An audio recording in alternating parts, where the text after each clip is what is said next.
लोग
రీసెంట్ గా జరిగినటువంటి గుంటూరులో జరిగినటువంటి మహిళపై జరిగినటువంటి దాడి ఒక కుళాయి కోసం అని చెప్పేసి ఆవిడని వివస్త్రం చేసి కుటుంబ సభ్యులందరూ కూడా ఆవిడని వెంటాడి వివస్త్రం చేసి రోడ్డు మీద నిలబెట్టడం జరిగింది. స్థానికులు దానికి స్పందించి ఆవిడని రక్షించడం జరిగింది.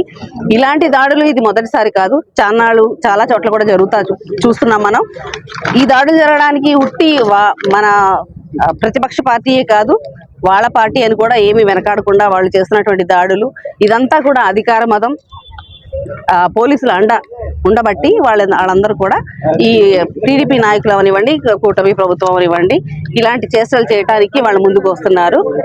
ఇలాంటి వారందరూ కూడా బుద్ధి రావాలి అనుకుంటే కనుక ఖచ్చితమైనటువంటి న్యాయం జరగాలి. ఆడవాళ్ళకి ఎవరైతే ఆడవాళ్ళు స్టేషన్కి వెళ్ళి కంప్లైంట్ ఇస్తున్నారో వాళ్ళకి న్యాయం జరగాలి.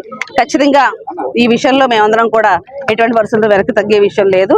అలాగే మేము మీడియా ముఖంగా కూటమి ప్రభుత్వానికి ఒక డిమాండ్ పెడుతున్నామండి. దీనిలో ముఖ్యమంత్రి గారు, అలాగే నారా లోకేష్ గారు, అలాగే హోంమంత్రి గారు ఏం చేస్తున్నారు?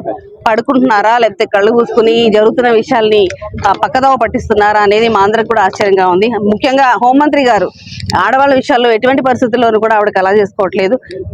అమ్మ, మీ ఆడవాళ్ళందరి తరఫున మేమందరం కూడా మీకు ఒకటే రిక్వెస్ట్, మహిళలపై జరుగుతున్న దాడిని ఖచ్చితంగా ఖండించండి అని చెప్పేసి మిమ్మల్ని కోరుకుంటున్నాము. అలాగే మీడియా ముఖంగా మీ అందరినీ కూడా దీనికి మీరు నైతిక బాధ్యత వహిస్తూ మీరు రాజీనామా చేయాలి, హోంమంత్రి గారు రాజీనామా చేయాలని చెప్పేసి మేము డిమాండ్ చేస్తున్నామండి. అలాగే చంద్రబాబు నాయుడు గారు కూడా పోలీసులు చేసినటువంటి నిర్లక్ష్యాన్ని ఆయన సమాధానం చెప్పాలి, బహిరంగంగా క్షమాపణ చెప్పాలని చెప్పేసి మేము కోరుకుంటున్నాం.